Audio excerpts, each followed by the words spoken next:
अरे ये फिल्में टैक्स फ्री करने वाले लोग कफन तक पर जीएसटी लगा रहे हैं और ये गरीबों की बात करते हैं। सरकार झूठ की सरकार है। ये सरकार के जितने दावे हैं सब खोखले हैं। आज प्रधानमंत्री जी कह रहे थे सबका साथ सबका विकास। ये कैसा सबका साथ सबका विकास है? आप अमीरों के कर्जे माफ कर रहे हैं, उद्योगपतियों के कर्जे माफ कर रहे हैं और यहाँ स्थिति ये हो गई है कि जो मिडिल क्लास उसकी जो रोजमर्रा की जरूरत की चीजें हैं उस तक पर आपने जीएसटी लगा रखी है। आप फिल्में टैक्स फ्री करते हैं लेकिन स्टूडेंट्स के प्रतियोगी परीक्षाओं के फॉर्म की फीस नहीं माफ कर सकते। न्यू मिडिल क्लास की बड़ी चर्चा की, न्यू मिडिल क्लास जनरेट करेंगे, लेकिन मैं तो यहां खड़ा होकर के सरकार से कहना चाहता हूं कि न्यू मिडिल क्लास का जुमला अपने पास रखिए। ये बताइए कि जो पुराना मिडिल क्लास है उसके साथ आप कैसा व्यवहार कर रहे हैं? आज उसकी स्थिति क्या है? मिडिल क्लास से आपका कोई रिश्ता नहीं। मिडिल क्लास तो आपसे कह रहा है कि मोहब्बत भाईचारे के दीवाने दिन ही लौटा दो, वो सस्ती दाल सब्जी के सुहाने दिन ही लौटा दो। ये अच्छे दिन तो अंबानी अडानी को मुबारक हो, हमें ऐसा करो साहब पुराने दिन ही लौटा दो। वो पुराने दिन जो बहुत अच्छे थे, वो पुराने दिन जहां लोग एक दूसरे से मिलजुल करके रहते थे। पूरा सदन अमृत काल के बजट की चर्चा कर रहा है। मैं तो गरीबों की रोटी और दाल के बजट की चर्चा करूंगा। तुम्हारी फाइलों में गांव का मौसम गुलाबी है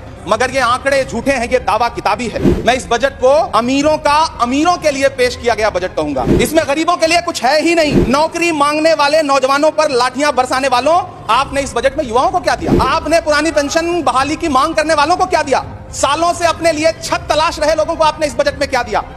और फिर आपको पूरी उम्मीद है कि पूरा देश आपके इस पेश किए गए बजट पे लहालोट हो जाए, तालियां पीटे, मंगल गान गाए। कैसे संभव है?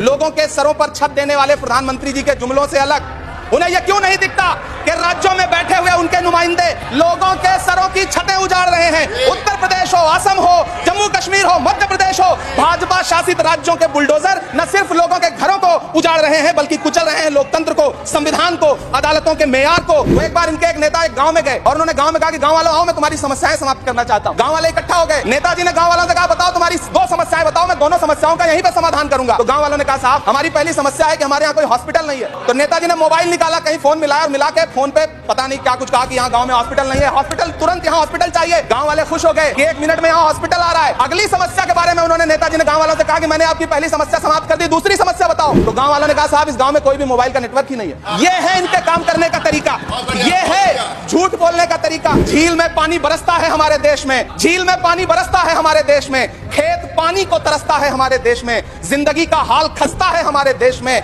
दूध महंगा खून सस्ता है हमारे देश में। क्यों हर दिन 31 किसान आत्महत्या करने को मजबूर हैं? ये सरकार उन पर क्यों बात नहीं करती? कीमत तो बहुत बढ़ गई शहरों में धान की, लेकिन विदा ना हो सकी बेटी किसान की। मौका मिला तो लोगों ने कुर्सी के वास्ते तस्वीर ही बिगाड़ दी हिंदुस्तान की। साल 2 करोड़ नौकरियां देने का दावा करने वाली ये सरकार 10 साल में युवाओं को नौकरियां नहीं दे पा रही है। 20 करोड़ नौकरियों का बोझ है इस सरकार के कंधे पर और 2024 में देश देखेगा कि उन्हीं 20 करोड़ नौकरियों के बोझ तले दबकर बैठ जाएगी ये सरकार। ये देश देखेगा क्योंकि जिस ओर जवानी चलती है उस ओर जमाना चलता है।